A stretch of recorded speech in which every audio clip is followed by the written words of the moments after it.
So, sino dito ang ibig magteatro? Kung ibig mong magteatro, alalahanin mo, iba ang bata sa baka. Huwag manilito sa bakla at bakla. Linawan ng bigkas. Kailangang marinig, walang silbi ang lipstick sa tamad na bibig.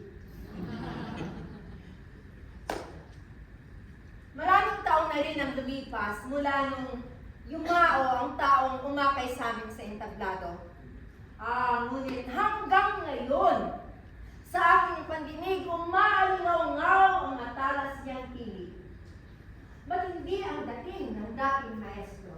Kalahating tatay, kalahating berdugo, kalahating mistiko, kalahating payaso. Basta, may sariling pamantayan ng 100%. Matututo sa kanya ang gustong matuto, maliban na lang kung seda ang balat, o tamad, o barumbado, o kaya pihadong idadagdag niya, punyetang ilusyonado. Madalas kasi, alam mo, mahirap masino ang pagkakaiba ng hima sa insulto. Lalo na't pilit mong nilalagom ang mga talinhagang ibinabato sa iyo. Kagaya nito, ikaw.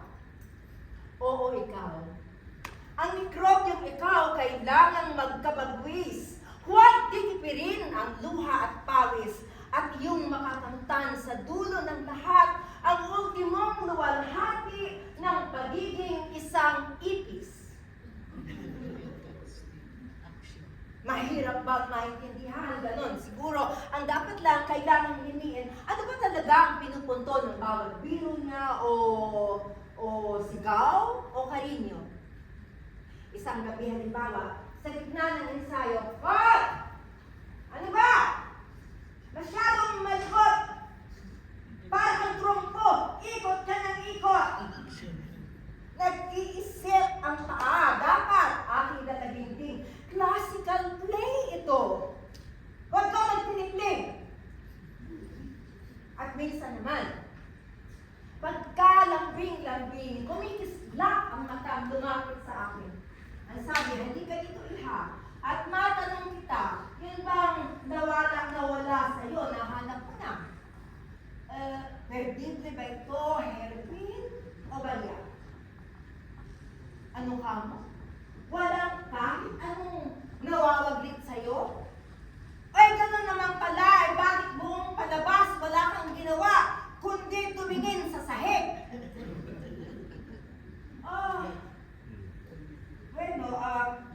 Alam mo na, syempre, ang kailangan gawin, kailangan ayusin. Simple lang naman, hindi ba sa susunod ng palabas, gagawan mo ng paraan. Pero heto na naman. Iha! Halika. Mahusay! Magaling, ayos na ayos.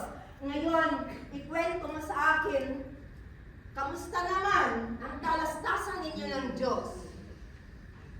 Huwag mong sabihin hindi siya nagsalita. Ang tagal niyong nag-usap, kaya buong palabas wala kang ginawa kundi tumingala.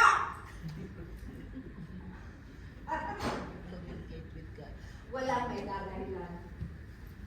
Alam ko, kung ibig mong magteatro, mahaba ang daan papuntang entablado at madalas, hindi diretso. Bueno, mga alaala na nga lang ay naiwan sa akin. Isang buong aklatan ng mga samot-saring damdamin. At sa dinami-dami ng kanyang hinabilin, may ilang hindi maiwawaksi pagpapalaging maigtig. Sinabi niya halimbawa, at ito ang paborito ko, mali, hindi laan ang tanghalan sa mahilig pagkunwari. Hindi sinusubot na parang costume lang ang tuwa at hapdi. Pinipiga ito mula sa iyong kalamnan. Sinisisid sa lalim ng kaluluwa, binubuhol sa init ng iyong hininga. Tandaan, kailangang iluwal ng iyong pakunawa ang bawat tauhang takdang gampanan. At bago ito anak, kailangan mong makipagtalik sa sariling kahugdan.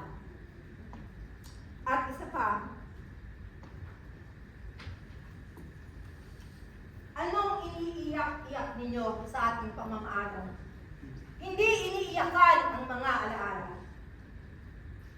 Kung ibig niyong magteatro, alalahanin ninyo, dambana ng pagkaunawa ang tanghalan, pinagiging banal ng tungkuling tumanglaw sa puso ng sangkatauhan utang na loob. Huwag gawing perya.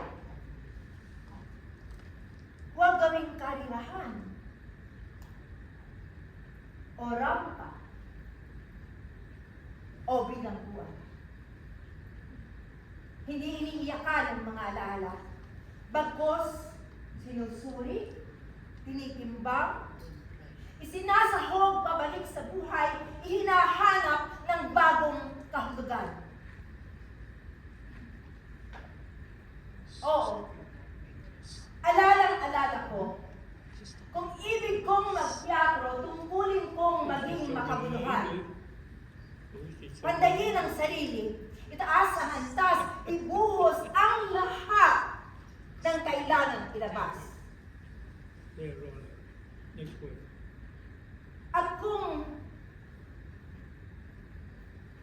At kung sakasakaling masaib ang lakas,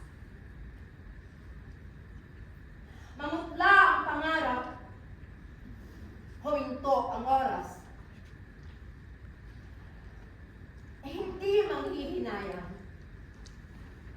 Bagkus iisipin, sana'y nagliwanag ng kahit bahagya ang tanghalan sa aking pagdating at sa aking paglisan. Higit itong sumigla, higit pang magningning